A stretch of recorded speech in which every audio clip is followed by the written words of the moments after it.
கொல்லைக்கு வந்திருக்கோம். முந்திரி பழத்தை பாருங்கள். முந்திரி பழத்தில் கீழே தான் கொட்டை இருக்கும். ஐயோ கையோடு வந்துருச்சு முந்திரி பழம். இருக்குது முந்திரி பழம். இப்படி தான் இருக்கும் முந்திரி பழம். ஃப்ரெண்ட்ஸ் முந்திரி தோப்புக்கு வந்திருக்கோம். முந்திரி கொல்லை தான். முந்திரி பழத்தை பாருங்கள், இப்படி தான் இருக்கும். எப்படி இருக்குது பாருங்கள். கொட்டையை மட்டும் கொடுத்துடணும். நம்ம பழத்தை மட்டும் நம்ம எடுத்துக்கலாம். கொட்டை வந்து அவங்க தோப்புக்காரங்கள்ட்ட கொடுத்துடணும். இதுக்கு தான் காசு. பழம் காசு கிடையாது, ஃப்ரீ தான். ஃப்ரெண்ட்ஸ் இதை சுற்றிலுமே ஃபுல்லாகவே முந்திரி மரம் தான். இதான் முந்திரியோட மரம். முந்திரி பழத்தை பாருங்கள், இப்படி இருக்கு பாருங்கள். சூப்பராக இருக்கா? இதாக இருக்கா? யார் வந்தாலும் பழம் தருவாங்க, ஆனால் கொட்டை மட்டும் தர மாட்டாங்க. கொட்டை தான் காசு அவங்களுக்கு. அதனால் இது வந்து குத்து விட்டு எடுத்து வச்சுப்பாங்க அவங்க.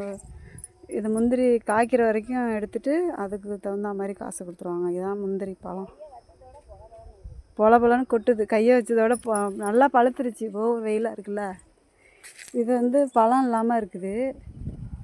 இது வந்து பழத்தோடு இருக்குது கொட்டை. இதான் முந்திரி மரமே பாருங்கள் ஃப்ரெண்ட்ஸ். ஃபுல்லாக இந்த ஏரியா ஃபுல்லாகவுமே நாவ மரம், ஈச்ச மரம் எல்லாமே இருக்குது. இது என்ன ஊருனா தம்பிக்கோட்டை. தம்பிக்கோட்டைக்கு தான் வந்திருக்குறோம். இதுதான் முந்திரியோட இலை. முந்திரி பழத்தோட இலையை பாருங்கள். முந்திரி பழத்தை பறிக்க பாருங்க. கையோடு வருது அழகா, ரொம்ப கஷ்டம் இல்லை. கை வச்சதோடு வந்துடுது. இதுதான் முந்திரி பழம். பறிச்சுக்கிட்டு நம்ம கொட்டையெல்லாம் அவங்கக்கிட்ட கொடுத்துட்டு வீட்டுக்கு போகலாம். முந்திரி பழம் பாருங்கம்மா, எப்படி மரத்தில் தொங்குது பாருங்க. நிறைய இருக்குது மேலே. எல்லாம் கான்ட்ராக்டான். அவங்க கான்ட்ராக்டுக்கு கொட்டையை மட்டும் கொடுத்துட்டு பழத்தை நாங்கள் பறிச்சுட்டு போகலான்னு வந்திருக்கோம். பழமும் நிறைய சாப்பிட முடியாது, அடைக்குது. ரெண்டு சாப்பிட்டோமா, இதெல்லாம் இப்போ தான் இன்னும் பெருக்கலை. இந்த பழத்துக்கு மட்டும்தான் வெளியில் கொட்டை இருக்கும். வேறு எல்லா பழத்துக்கும் கொட்டை வந்து உள்ளே இருக்கும். இதுக்கு மட்டும் வெளியில் இருக்கும். இதுதான் இனிமேல் தான் பெருசாகும்.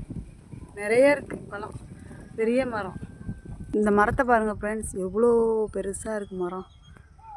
அப்படியே படுத்துருக்கு. நம்ம மரத்துக்குள்ளேயே வேணாலும் போகலாம். நிறைய காய் காய்ச்சிருக்கு. இது பாருங்க, நிறைய இருக்குது. அவ்வளோதான் ஃப்ரெண்ட்ஸ், வீட்டுக்கு கிளம்பிட்டோம்.